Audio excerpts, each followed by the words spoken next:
Ronaldo Jacare Souza versus Kevin Holland. We got minus 150 on Kevin Holland and plus 120 on Jacare. And the line actually opened at minus 175 for Kevin Holland and has slowly started to come down to that minus 140 range. And I think that's due to people actually going back and watching the tape here now, rather than just hammering the opener and thinking that it's the right spot. So let's start off with Kevin Holland. He was involved in a bit of a mix-up. He was originally scheduled to fight Jack Hermanson.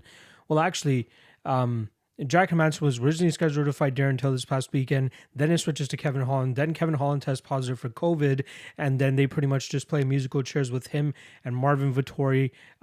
So now Kevin Holland matches up with Jacare Souza, which, in my opinion, tough matchup. Tough matchup for sure. I feel like the Vittori one would be stylistically a little bit more favorable for him.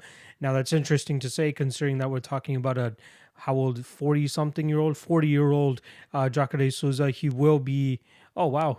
So today's December 6th, and his birthday is tomorrow, if I'm not mistaken, December 7th. So, yeah, so he'll be 41 by the time the fight goes around. But anyway, we're talking about Kevin Holland.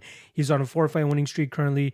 But since the COVID situation has started, he's been one of the guys that's been affected by it and pretty negatively, because he keeps getting lined up with like legitimate opponents, and then they just keep falling out, unfortunately, for him. You know what I mean? So he was supposed to fight, well, he fought Anthony Hernandez back in May. Then he was scheduled to fight Daniel Rodriguez. That falls through. He's supposed to fight Trevin Giles. He pulls out pretty much like half an hour before they're actually scheduled to go out there and fight. Then he steps in the next week to fight Joaquin Buckley.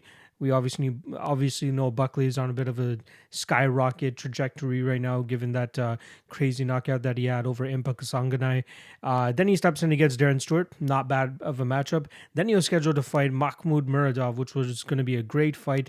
In steps Charlie Ontiveros on super short notice, a guy that does not deserve to be in the UFC, at least in my opinion. And he goes out there and crushes him within 2.5 minutes of that first round. Now, Jacare Souza. But the fight that I want to go back to and kind of like bring your attention to is the Darren Stewart fight, where you see in the third round, especially the one part that's most interesting, is that Darren Stewart ends that fight 1.5 to 2 minutes in the top position, raining down shots on Kevin Holland, who can't really do much to get out of that position. And that's very discouraging to see, especially if you're trying to back Kevin Holland here against a very high-level jiu-jitsu guy in Jacare Souza. Now, you can say what you want about Souza getting older and kind of falling off, but two things that you can't take away from him is that he went out there in his last two fights, fought Jack Hermanson to a decision in a fight where you could make a case that he won that third round, which would have eventually given him the fight.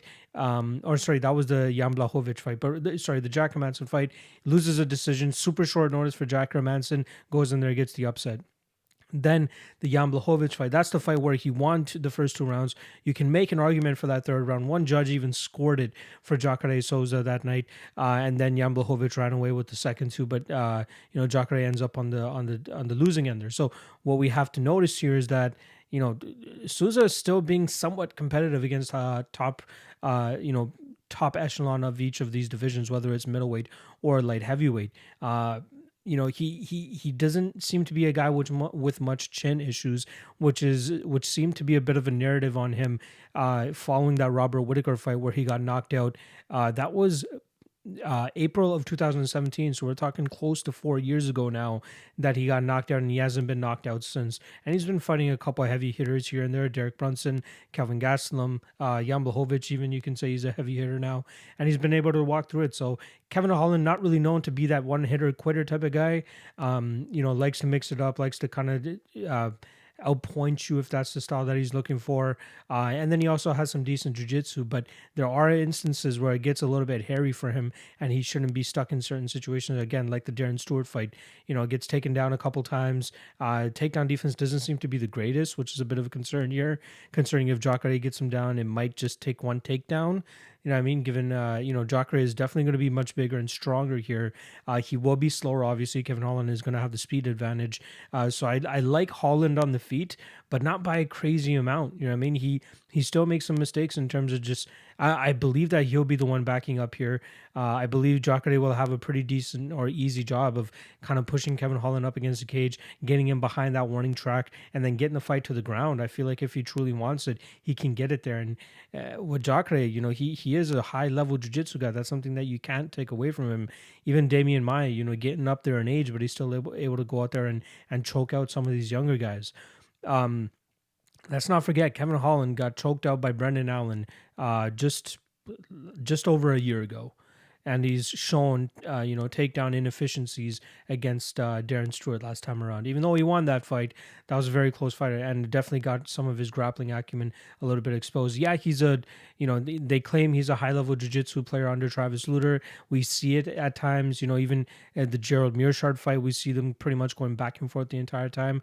Whereas I feel like if Jacare gets him in these types of positions, he should be able to take advantage of him. So I might as well say it, but I do have a bet on Jacare Souza already. I plugged it in at plus 140. Now he's down to plus 120. I'm expecting this line, if not to flip out, or at least get down to a pick 'em, but I believe it should be flipped. I do believe that Jacare should be a small favorite here. I think that people are overvaluing Kevin Holland a little bit too much. And yeah, he's supposed to go out there and crush guys like Charles Ontiveros and Joaquin Buckley and Anthony Hernandez too. But now this is like a legitimate opponent that he's fighting. And even though Jacare might be past his prime at this point in time, I still think that he has the top chops to go out there and get Kevin Holland down and kind of control him from on top, or potentially pull off a submission of his own. So I like Jacare here, man. And I think he's a solid dog. I'm going to be dropping this on the Monday of fight week. So I'm hoping that he's still a dog and people are able to tail if they want to. But yeah, I do like Jacare here. I got him at plus 140. I already got a unit and a half on him there. I'm expecting the line to flip, like I said. So if you want to get on Jacare, I would highly suggest doing so soon. And obviously the sub prop. I think the sub prop will be very, very live here. So poor takedown defense from Kevin Holland. Not the greatest power puncher.